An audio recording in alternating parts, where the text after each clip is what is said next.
অর্চনা and বাপ্পার চ্যানেলের সব সদস্যদেরকে জানাই অনেক অনেক স্বাগত।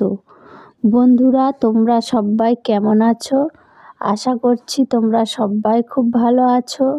আমার এই ভিডিওটা কে কোথা থেকে দেখছো অবশ্যই করে আমাকে জানাবে।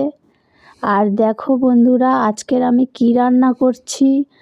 আজ দুপুরে আমি রান্না করছি আমাদের বাড়ির পাশে মাঠে থেকে তুলে নিয়ে এসেছি 5-7 রকমের শাক।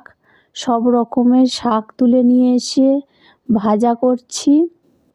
তোমরা শাক ভাজা খেতে কে কে পছন্দ করো? আমার তো খেতে খুবই ভালো লাগে। তো দেখো, এই শাক ভাজাটা আমার এখানে হয়ে গেছে। এরপরে আমি আরও 3টে তরকারি রান্না করে নিয়েছিলাম। তো বন্ধুরা, তোমাদের সঙ্গে দেখা হচ্ছে নেক্সট কোনো ভিডিওতে। টাটা।